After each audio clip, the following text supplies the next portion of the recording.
Counselling होती क्या है? काउंसलिंग बेसिकली जो है वो माइंड को वॉश करना नहीं होता। माइंड में जो विजुलाइज कराना होता है, जो आप चीज़ नहीं देख पा रहे उसको विजुलाइज कराना, इसको ही काउंसलिंग कहते हैं। तो इसमें जो आप रिजल्ट की श्योरिटी देते हैं सुधीर जी, तो क्या ये 100% रहता है? 101% काउंसलिंग का सबसे बड़ा प्रूफ भगवान श्री कृष्ण ने दिया महाभारत में।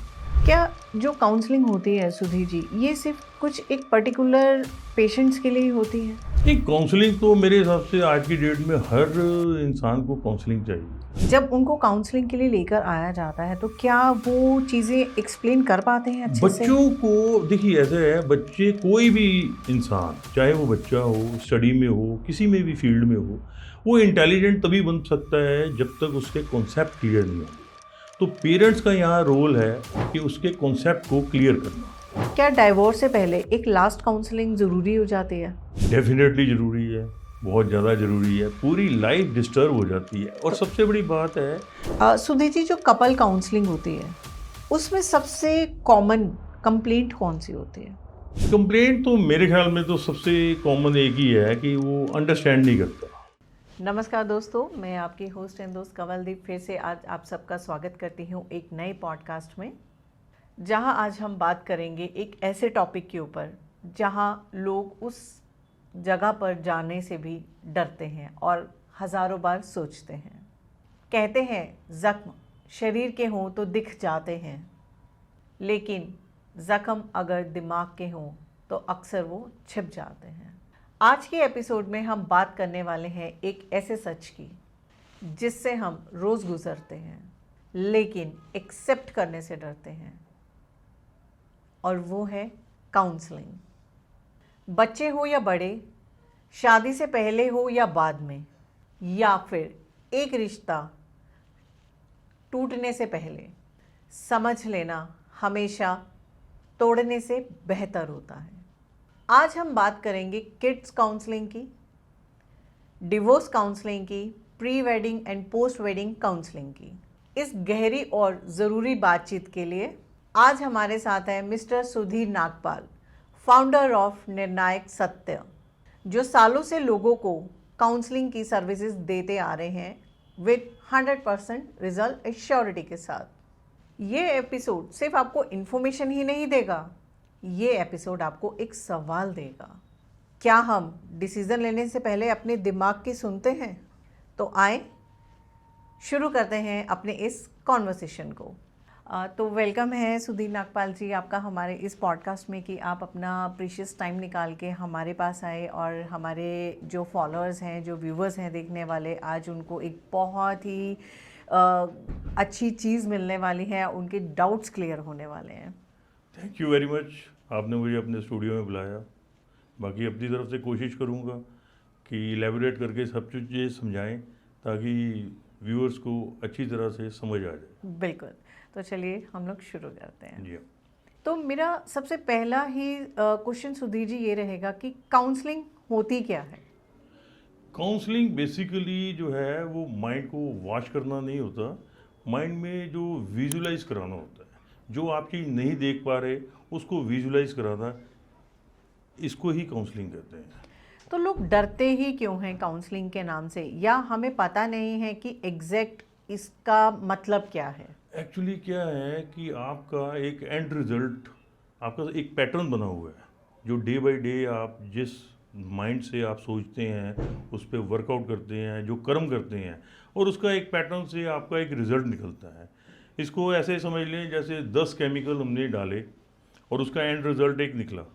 तो रोज़ाना आप 10 केमिकल सेम डालेंगे तो एंड रिजल्ट तो सेम रहेगा ना। बिल्कुल। तो इसके लिए जो आपका पैटर्न जो है, जब तक चेंज नहीं करेंगे तब तक आपका एंड रिजल्ट सही नहीं होगा। पहली बात तो ये है कि काउंसलिंग उसी की हो सकती है कि जो डेस्परेटली खुद चाहता है कि मेरा एंड रिजल्ट सही हो। तो उसके लिए उसको अपना माइंड जो है साइड बाई करना पड़ेगा, और जो काउंसलर कहता है उसको फॉलो करना पड़ेगा मिनिमम एटलीस्ट 1 महीने के लिए, 1 महीने के लिए तभी उसका रिजल्ट निकलता है। जी। तो इसमें जो आप रिजल्ट की श्योरिटी देते हैं सुधीर जी, तो क्या ये 100% रहता है? 101%। अगर तो वो इसका आप काउंसलिंग का सबसे बड़ा प्रूफ भगवान श्री कृष्ण ने दिया महाभारत में। जब उन्होंने अर्जुन की टोटल ब्रेन वॉश किया, उसकी काउंसलिंग की, उसको विजुलाइज कराया, और वो इतना एकदम, जहाँ वो डिप्रेशन में था कि मैंने वॉर नहीं करनी, मैंने शस्त्र नहीं उठाने, और उनके देखो काउंसलिंग करने से, स्टार्टिंग काउंसलिंग जो है भगवान श्री कृष्ण ने ही की थी। जी। तो आप इस काउंसलिंग लाइन में जब आए तो आपकी खुद की क्या इंस्पिरेशन थी? मुझे तो बस एक ये था कि मैंने, वैसे तो अपनी काउंसलिंग मैंने खुद ही की है। ये एक उस प्रभु का जो है आशीर्वाद रहा है कि मैंने हमेशा सही को सही और गलत को गलत, अगर मैं कहीं लॉजिकली सही था तो मैंने कभी भी पीछे नहीं हटा डिबेट करने में, और जहाँ मेरे को लगा कि मेरी गलती है तो मैंने कभी डिबेट की ही नहीं, सीधा अपनी गलती मान ली। तो आप पॉजिटिव रहेंगे तो आप अपनी काउंसलिंग तो खुद ही कर सकते हैं, बट शर्त एक ही है कि आपको पॉजिटिव रहना बहुत ज़रूरी है। थेरेपिस्ट और काउंसलर में डिफरेंस क्या होता है? अब थेरेपी को कैसे इसको एक्सप्लेन करेंगे? काउंसलिंग तो ब्रेन की काउंसलिंग है, प्रॉब्लम की काउंसलिंग तो होती ही नहीं है। थेरेपी जो है वो प्रॉब्लम्स की है, जहाँ तक मेरे की नॉलेज है कि थेरेपी आपकी प्रॉब्लम्स की होती है, ब्रेन की नहीं होती। और यहाँ बिल्कुल उल्टा है, यहाँ काउंसलिंग आपके ब्रेन की होती है, प्रॉब्लम्स को तो वो साइड बाई कर देते हैं। प्रॉब्लम्स एक बार सुन लिया, उसके बाद में आपको इंस्ट्रक्शन दे दी कि आपने अपनी लाइफ में ये चेंजेस करने हैं। एक्चुअली सारा का सारा गेम जो है वो थॉट प्रोसेस है। क्या जो काउंसलिंग होती है सुधीर जी, ये सिर्फ कुछ एक पर्टिकुलर पेशेंट्स के लिए ही होती है? एक काउंसलिंग तो मेरे हिसाब से आज की डेट में हर इंसान को काउंसलिंग चाहिए, बच्चे से लेके बड़ों तक। मेरे अंकल थे, उन्होंने मेरे को बोला, सुधीर यार मेरी काउंसलिंग करनी है, तेरी फीस क्या है? तो मैंने कहा अंकल क्या, आप एक बियर पिला देना बस, मैं तो आपकी काउंसलिंग वैसे ही कर दूंगा। तो सारी रात मैं सोचता रहा कि इनकी मैं काउंसलिंग करूं कैसे। जी। तो माइंड में कोई भी एक कंक्लूजन नहीं निकला। तो मैं उनके घर गया, उनको मैंने बोला कि आप जैसे हैं एज इट इज़ रहें, बट आप अपने जो है किसी से एक्सपेक्टेशन जो है वो आप ज़ीरो कर दीजिए। अब उन्होंने मेरी बात मानी, और विद इन, आप यकीन मानना कि 1 महीने के अंदर उनमें ड्रामेटिकली चेंज आ गया। उनके सबके साथ रिलेशन बहुत अच्छे से हो गए, सबके के घरों में जाना शुरू किया, बाकी लोग रिलेटिव्स जो थे वो भी उनके घर आना शुरू हो गए। तो एकदम मेरे को लगता है कि काफ़ी जो है वो उनका, मेरी बात मान के जो उन्होंने इम्प्लीमेंट किया उसका रिजल्ट उनको मिला। तो सुधीर जी, काउंसलिंग में जैसे कि अभी आपने एक बात बताई अपने अंकल को लेकर, उसमें आपने कहा कि उनकी एक्सपेक्टेशन छोड़ दे। तो क्या काउंसलिंग में एक्सपेक्टेशन को छोड़ना इम्पॉर्टेंट है? बिल्कुल इम्पोर्टेंट है। जब आप एक्सपेक्टेशन किसी से कुछ नहीं करेंगे और अनकंडीशनल लव किसी को भी देंगे, तो आप अपने आप में वैसे ही एक सेटिस्फेक्शन लेवल की स्टेज में पहुंच जाएंगे। सुधीर जी, क्या इमोशनली स्ट्रांग इंसान को भी काउंसलिंग की रिक्वायरमेंट होती है? काउंसलिंग की ज़रूरत तो किसी को भी किसी भी टाइम पड़ सकती है, कभी भी। इमोशनली इंसान तो आफ्टर ऑल है तो इंसान ही, तो उसके भी कहीं ना कहीं पेन हो जाती है, कहीं ना कहीं वो भी ट्रैक से हट जाता है। तो माइंड को विजुलाइज कराने के लिए उसको एक सेकंड थॉट, सेकंड कंसल्टेंसी लेनी चाहिए। सुधीर जी, अभी हमने बहुत ही इंपॉर्टेंट क्वेश्चंस पे बात करी। अब मैं अगर बात करूं कि जैसे कि आपने मुझे शुरू में बताया कि काउंसलिंग किसी एक स्पेसिफिक एज या जेंडर को रिक्वायरमेंट नहीं है, ये बच्चों को भी प्रॉब्लम हो सकती है। बच्चों को तो उल्टा ज़्यादा होनी चाहिए। जी। तो क्या बच्चों के लिए भी काउंसलिंग ज़रूरी है? बच्चों की देखिए ऐसा है, जो एक पर्टिकुलर, आप भी इस बात से सहमत होंगे कि 17 से लेके 23 साल तक की जो एज है वो एक उनका डेवलपिंग माइंड है। एक तो वो टीनेज से कन्वर्ट हो गए यंग एज में आते हैं। जी। बाई नेचर उनके बहुत चेंजेस होते हैं, फिजिकली भी और मेंटली भी। तो इस टाइम में सबसे बड़ी प्रॉब्लम मैं जहाँ तक समझता हूँ कि पेरेंट्स की बहुत बड़ी यहाँ पर रोल आ जाता है। बच्चों की एक तो वो फाइट कर रही है नेचर के साथ, और ऊपर से प्रेशर उनके ऊपर इतना ज़्यादा आ जाता है कि पेरेंट्स एक्सपेक्ट करते हैं कि बच्चे समझदार बन जाएं। बिल्कुल। तो यहाँ पर आगे उनके ऊपर दोनों तरफ से जब प्रेशर आ जाता है तो बच्चा जो है वो इरिटेट हो जाता है। और सबसे बड़ी एक प्रॉब्लम आती है कि ह्यूमन साइकोलॉजी की सबसे बड़ी ड्रॉबैक है कि उसको इंस्ट्रक्शन पसंद नहीं है। और ख़ास तौर पे टीन एज बच्चे जो यंग एज में कन्वर्ट हो रहे हैं, इनको इंस्ट्रक्शन बिल्कुल पसंद नहीं है। आप कभी भी, मैंने भी अपने बच्चों की काउंसलिंग की, जब वो ऐसे किसी भी स्टेज पे पहुंचते थे, बदतमीजी करते थे, तो उस वक्त मैं उनसे बात नहीं करता था। और थोड़े टाइम के बाद जब वो कूल हो जाते थे, फिर उनको बुला के बोलता था कि अब बता बेटा कि ये तूने जो किया, ये जो तूने कन्वर्सेशन की, ये जो तूने बदतमीजी की, क्या ये सही थी या गलत। तो 100% जो है वो हमेशा एक ही चीज़ को कहते थे कि सॉरी, ये मेरे से गलती हो गई।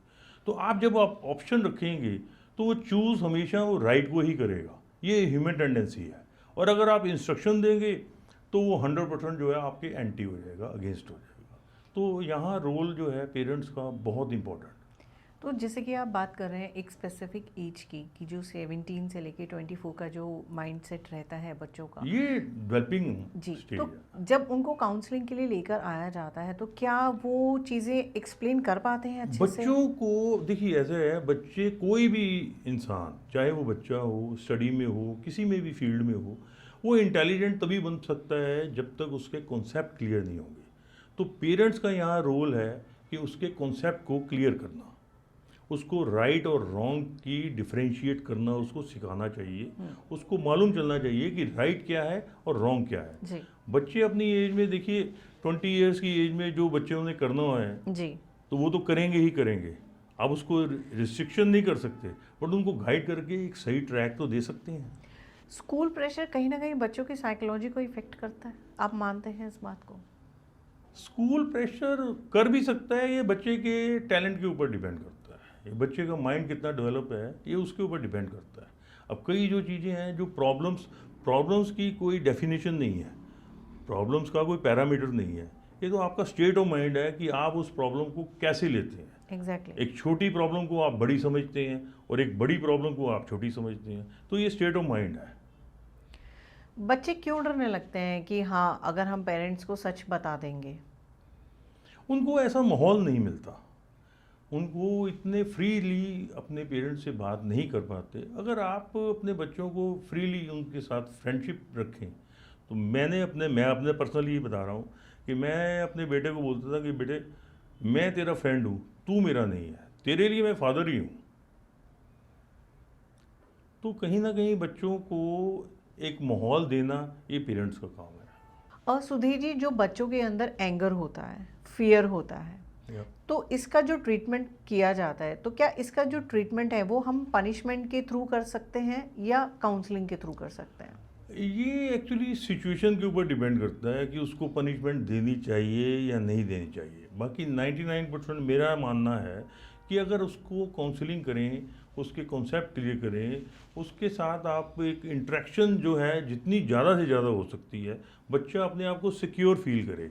आप उसको इस ऐसा एटमॉस्फेयर दीजिए कि बच्चा अपने आप को सिक्योर महसूस करे, उसको अपनी कोई भी प्रॉब्लम हो, चाहे वो स्टडी के मामले में हो, कोई स्कूल के मामले में हो, कोई फ्रेंड्स सर्कल के मामले में हो, तो वो खुल के अपने माँ बाप से बात कर सके।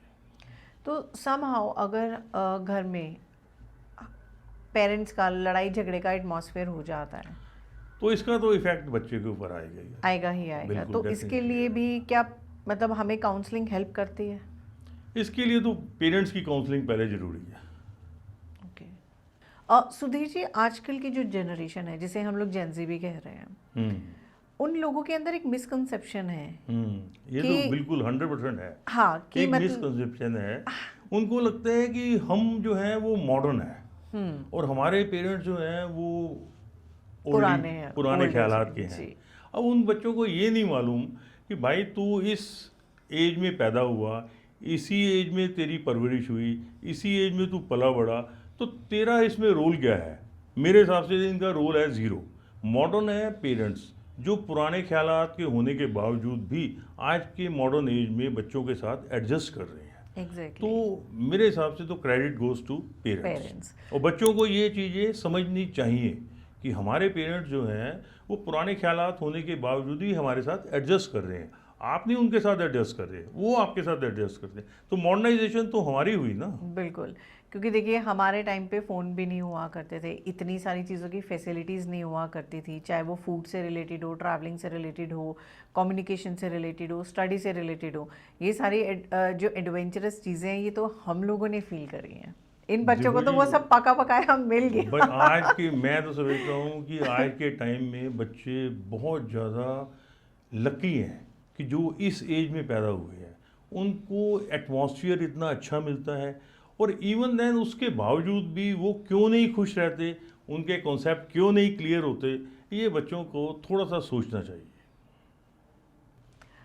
सुधीर जी, जो बच्चों के अंदर आप कह रहे हैं कि मिसकंसेप्शन के साथ उनको हमें फीचर भी एक अच्छा देना है कि वो उस चीज़ को गलत वे में ना लेके जाएं, तो इसके पीछे हम किस ग्राफ को लेके चलें? देखिए बेसिकली वही फिर घूम फिर के बात आ जाती है पेरेंट्स के ऊपर। पेरेंट्स अगर उनको इलेबोरेट करके हर चीज़ को समझाएं, हर टॉपिक के ऊपर उनके साथ डिस्कस करें विदाउट एनी हेजिटेशन, जी। तो बच्चों का कॉन्फिडेंस लेवल जो है बढ़ जाएगा। वो अपने पेरेंट्स के साथ खुल के बात कर सकते हैं, अपनी कोई भी प्रॉब्लम के साथ शेयर कर सकते हैं। तो जहाँ तक मैं समझता हूँ कि इस टाइम पेरेंट्स का जो रोल है वो बहुत ज़्यादा अहम है। सुधीर जी, जैसे कि हम लोग अभी बात कर रहे थे पेरेंट्स और बच्चों से रिलेटेड, अगर कभी लाइफ में कोई ऐसा सर्कमस्टांस आ जाता है कि वो बात डाइवोर्स तक पहुंच जाती है, तो उसके लिए काउंसलिंग कहाँ, किस लेवल तक सपोर्ट करती है? देखो पहली बात तो ये है कि मेरे हिसाब से आज की डेट में जहाँ वो डिवोर्स तक पहुँचते हैं, उसमें भी उनकी जो है ना एक मेंटल लेवल जो उस लेवल का नहीं रहता, मतलब वो इगोइस्टिक ज़्यादा है। यहाँ पर मैं बात करूँगा कि हर आज की डेट में जितने भी यंग जनरेशन है, वो सिचुएशनल ट्रुथ पे अपने माइंड के बनाए हुए लॉजिक को ही प्रेफर देते हैं। मैरिज में सबसे ज़्यादा अहम जो सबसे बेसिक जो रूट है वो उसका है एडजस्टमेंट। इस बात से तो आप भी। बिल्कुल एग्री है। तो अब एडजस्टमेंट बहुत ज़रूरी है, उसके बाद में डेडिकेशन, लव, ये बहुत ज़रूरी है। और जहाँ ईगो आ गई तो वहाँ तो अंगद का पैर है, फिर उसको कोई हिला नहीं सकता। तो ऐसा सिचुएशन नहीं होनी चाहिए कि आदमी ईगोइस्टिक बन जाए और अपनी बात से टस से मस ना हो, या अंगद का पैर खड़ा कर दिया कि मैंने तो नहीं एडजस्ट करना, डिवोर्स कर लूँगा पर एडजस्टमेंट नहीं करना। तो वो स्टेज नहीं होनी चाहिए। लव होना चाहिए। जितना आप अपनी वाइफ को प्यार करेंगे उतना आप सुखी रहेंगे, जितने आप अपने हस्बैंड को प्यार करेंगे उतना आप सुखी रहेंगे। अब छोटी सी बात है कि आप कोई भी वाइफ जो है वो कहे कि मैं अपने पति को गुलाम बना के रखना चाहती हूँ, और ऐसा होता भी है, जी। कई डोमिनेटिंग होती हैं। एग्जैक्टली। तो आप ये देखिए कि गुलाम की पत्नी कौन होगी, गुलाम ही तो होगी। सुधीर जी, क्या डाइवोर्स से पहले एक लास्ट काउंसलिंग ज़रूरी हो जाती है? डेफिनेटली ज़रूरी है, बहुत ज़्यादा ज़रूरी है। पूरी लाइफ डिस्टर्ब हो जाती है। और सबसे बड़ी बात है कि बच्चों को जो 30-40 की एज में डिवोर्स लेते हैं, उनको ये नहीं पता कि हस्बैंड या वाइफ की सबसे ज़्यादा रिक्वायरमेंट 60 की एज में आती है। जब वहाँ जाके ज़रूरत पड़ती है एक्चुअल में हस्बैंड की और एक्चुअल में वाइफ की, कंपेनियन की ज़रूरत पड़ती है, तब जाके उनको पता चलेगा कि शादी को बचाना कितना ज़रूरी है। तो कोई आपके पास रियल लाइफ एग्जांपल्स हैं इसके लिए? हाँ ऐसा हुआ। मैं अपने एक फ्रेंड के यहाँ गया था, तो उसके यहाँ उसका कोई कज़न वज़न होगा, कौन था मालूम नहीं। तो उन्होंने कहा सुधीर यार इसको ज़रा थोड़ा समझाइए, ये अपनी वाइफ के साथ, अभी नई नई शादी हुई थी, एक बेटी भी हो चुकी थी उसकी। तो मैंने उसको बातों बातों में पूछा, मैंने तू कॉलेज गया था? कह रहे हाँ कॉलेज तो गया था। मैं कहा कितनी लड़कियों को तूने फ्लर्ट किया? हंसने लग गया। मैं कहा शादी से पहले तुम 2-2 3-3 लड़कियों के साथ फ्लर्ट कर लेते हो, उसके रिलेशन को मेंटेन कर लेते हो, और शादी के बाद में तुमको एक मिलती है, क्या ना दिमाग नहीं है तुम्हारा उसको तुम सेट कर सको? मैं क्या अपनी ईगो रखने की जरूरत क्या है? आप इस हिसाब से ऐसे माहौल को क्रिएट करो कि आपकी वाइफ जो है आपके बस में आ जाए। तो ये आपका दिमाग होना चाहिए ना इतना। और एक मैं एक और किस्सा है जो डाइवोर्स की स्टेज तक पहुंच चुका था। तो मैंने उनको एक ही बात बोली, मैंने कहा भी आपका 100% वर्स्ट पोजीशन पे जा चुका है, आप डिवोर्स लेने वाले हो, तो क्या आप मेरे कहने के ऊपर 1 महीना इसको पोस्टपोन कर सकते हैं। उन्होंने कहा ठीक है। तो मैंने कहा ये सबसे पहले आप प्रायोरिटी किसको देते हो? वो चुप रही। मैंने कहा सबसे पहले प्रायोरिटी देनी पड़ेगी आपको अपनी, सेकंड नंबर पे आपकी बेटी, और थर्ड नंबर पे आपके हस्बैंड। ये 3 प्रायोरिटीज़ के बाद में चौथे नंबर वाले को बाईपास कर दो। अभी आप कंसंट्रेशन सिर्फ और सिर्फ अपने इनके ऊपर कीजिए, और उसके बाद में वो आप यकीन मानना कि उन्होंने किसी से भी कंसल्ट करना बंद कर दिया। जैसे मैंने उनको बोला कि उन्होंने किसी से भी कंसल्ट करना बंद कर दिया, अपनी प्रॉब्लम्स को शेयर करना बिल्कुल स्टॉप कर दिया। 1 महीने के बाद में वापस उनकी जो है वो लाइफ ट्रैक पे आ गई। बहुत ही अच्छी बात है, क्योंकि यही रियल लाइफ एक्सपीरियंस जो होते हैं, जो हमारे इस पॉडकास्ट को देख रहे हैं सुधीर जी, तो डेफिनेटली कहीं ना कहीं, क्योंकि ये अगर हम बात करें तो हर 5 में से 1 के पास सेम प्रॉब्लम रहती ही रहती है। देखो ऐसा है जी, ये इसकी अगर आप ट्रू लव में चले जाएं ना, आप अपने हस्बैंड के साथ ट्रू लव करें और हस्बैंड अपनी वाइफ के साथ ट्रू लव करे, तो उसमें ज़िंदगी जीने का मज़ा तभी आएगा जब आप उसको एक्सपीरियंस करेंगे। खाली पीली डायलॉग से कुछ नहीं होगा, आप उसको एक्सपीरियंस कीजिए। आप दिल से चाहे, अब ये क्या हुआ कि इसको बदलो, फिर दूसरा ले आओ, फिर दूसरे को बदलो, तीसरा ले आओ, तो ऐसे ही सारी ज़िंदगी बीत जाएगी। फिर एक टाइम में आप फेडअप हो जाएंगे, आप कहोगे मैं अकेले ही रहूँगी। जब तक आपकी एज कैपेबल है, आप यंग एज तक हैं, तब तक तो ज़िंदगी चलती रहेगी। और जैसे ही आपको मालूम चलेगा जब आप 50-60 में पहुंचेंगे, तब एक्चुअल में रिक्वायरमेंट होती है कि वाकई में कंपेनियन की कितनी ज़रूरत है। जी। डिवोर्स रेट क्या एक ये रियलिटी ब्लैकमेल का एक पॉइंट हो जाता है? ब्लैकमेल तो नहीं कह सकते, इसको यही कहेंगे कि जो मेरे हिसाब से जो लड़की डिवोर्स स्टेज पे पहुंचती है, कहीं ना कहीं उनके पीछे उसकी काउंसलिंग, उसके पेरेंट्स का रोल बहुत अहम रखता है। अगर उसके पेरेंट्स उसको समझाएं, उसकी काउंसलिंग सही तरीके से करें, तो वो कभी भी लड़की इंडिविजुअल कोई भी स्टेप ऐसा नहीं उठा सकती। बैक कहीं ना कहीं किसी की स्ट्रांग होती है, तभी वो आगे बोल्ड होता है। काउंसलिंग फेलियर है या एक लास्ट ओपिनियन? काउंसलिंग फेलियर तो कभी हो ही नहीं सकता। जैसे मैंने स्टार्टिंग में ही बोला कि काउंसलिंग कितनी पावरफुल है, इसका तो प्रूफ दे दिया भगवान कृष्ण ने। तो काउंसलिंग जो है वो आपका माइंड को नेगेटिविटी वॉश कर देती है, आपके अंदर पॉजिटिविटी भर देती है, आपको विजुलाइज कराती है कि आप ये स्टेप उठाएंगे तो आपकी लाइफ देखिए कितनी हसीन बन जाएगी। तो सुधीर जी, अभी जैसे हमने बात करी है कि काउंसलिंग क्या है, बच्चों के लिए क्यों इम्पॉर्टेंट है, डिवोर्स के लिए क्यों इम्पॉर्टेंट है, जब बात डिवोर्स तक की हमने करी है, तो मेरे हिसाब से यहाँ पर मैं आपको बीच में काट रहा हूँ, प्री वेडिंग काउंसलिंग भी जरूरी है।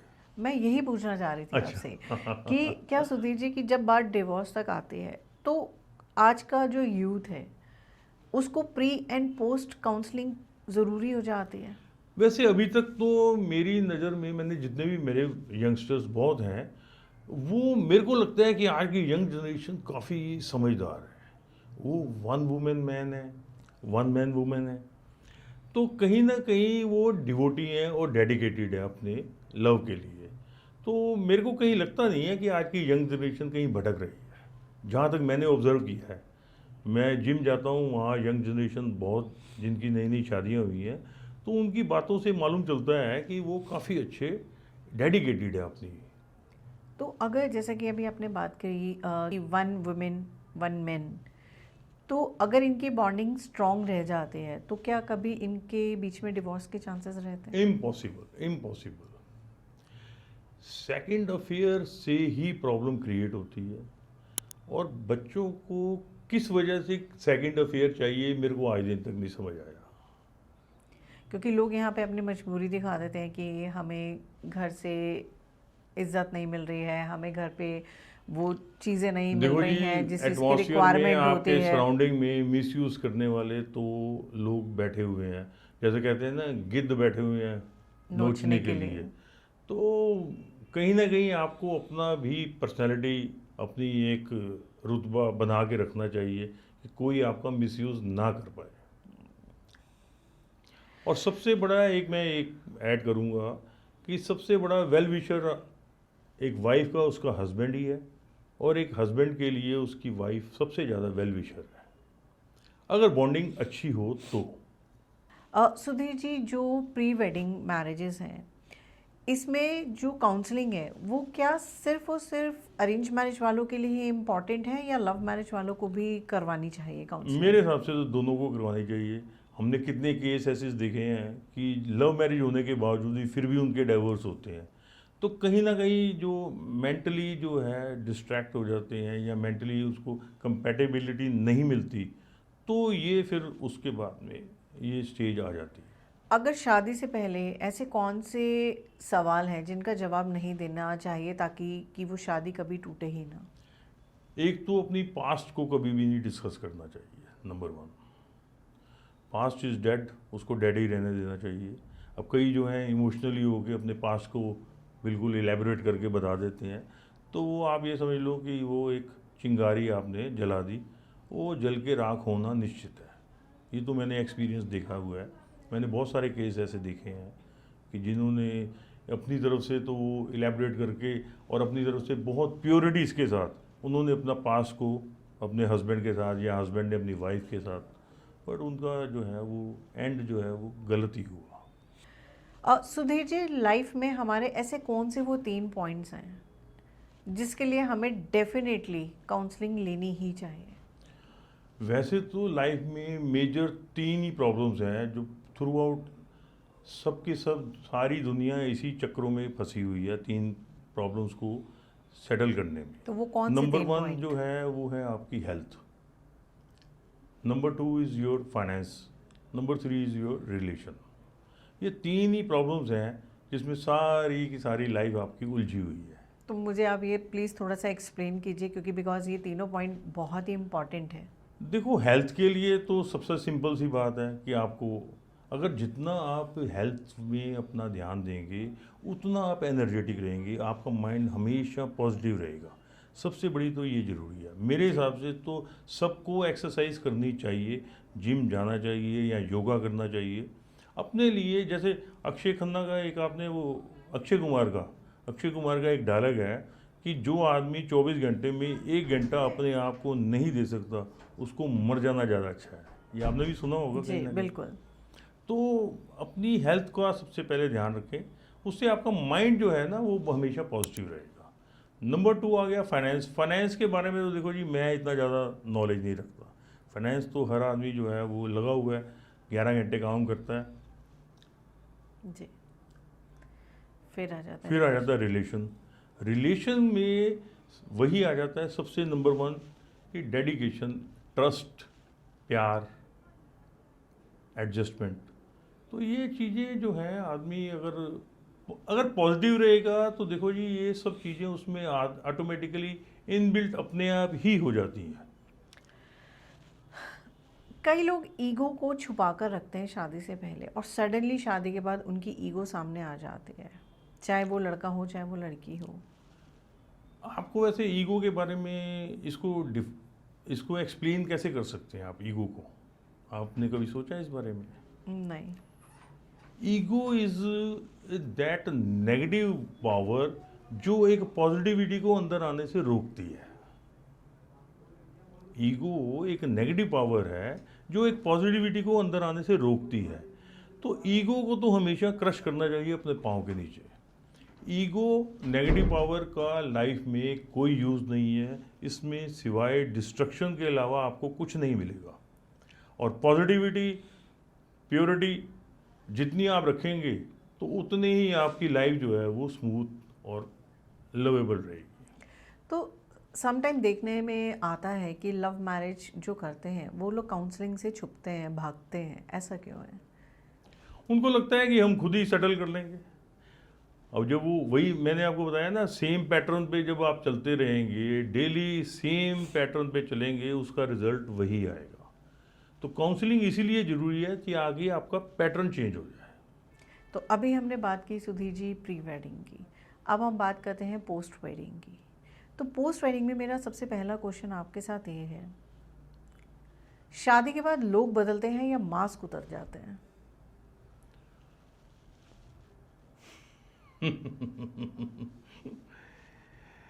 सर्कमस्टांसेस बदलते हैं ना, मास्क बदलता है ना कुछ। आपने क्या बोला अभी? लोग बदलते हैं या मास्क उतरते हैं? ना लोग बदलते हैं ना मास्क उतरते हैं, सिर्फ एक सिचुएशन ऐसी बन जाती है कि जिसमें आदमी जो है वो बाउंड हो जाता है एक स्टेप उठाने में या कोई दूसरा डिसीजन लेने में। तो अगर वही सेम फिर वही घूम फिर के बात आ जाती है पॉजिटिविटी की, एक रिस्पेक्ट की।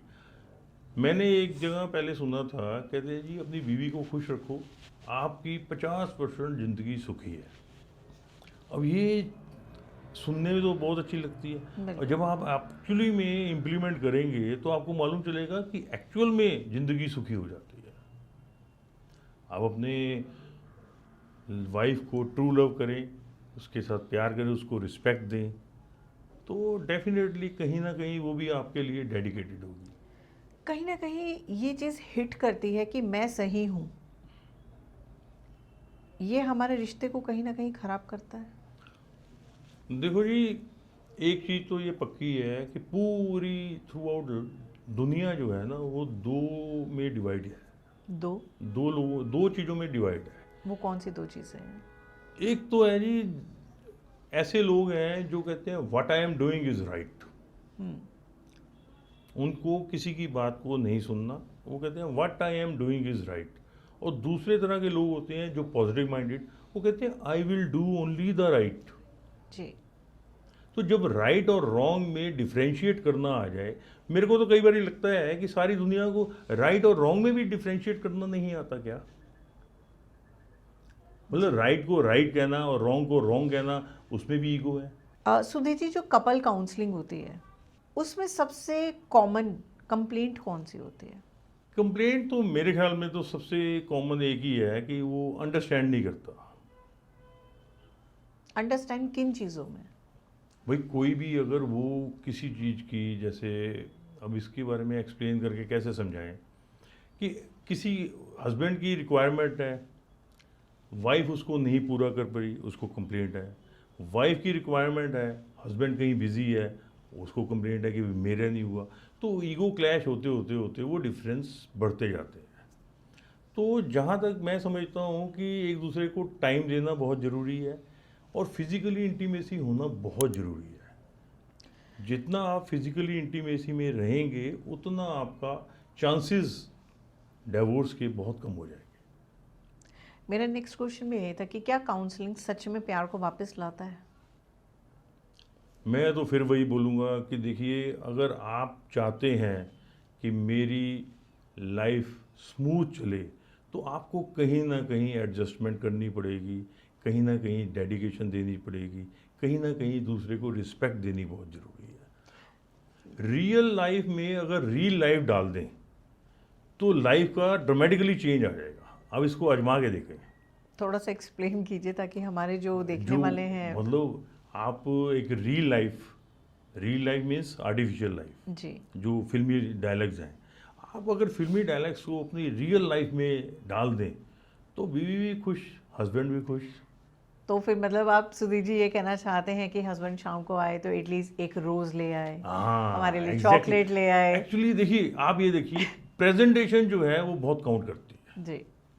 आपकी अगर प्रेजेंटेशन अच्छी है, रियल लाइफ अगर आप रियल लाइफ में डालेंगे तो आहिस्ता आहिस्ता आहिस्ता आहिस्ता वो एक्चुअल में रियल बन जाती है, एक्चुअल में प्यार डेवलप हो जाता है। मतलब हम चाहें तो इसको एक मैनिफेस्ट का भी जो है 100% फेस दे सकते हैं कि हम एटमॉस्फेयर को इस तरीके से क्रिएट करें कि जहां हम दो लोगों में गैप आ रहा है उस गैप को वो चीज़ें कवर कर पाए। देखिए, एक शायद आपने सुना है या नहीं सुना, एक लॉ ऑफ वाइस वर्सा।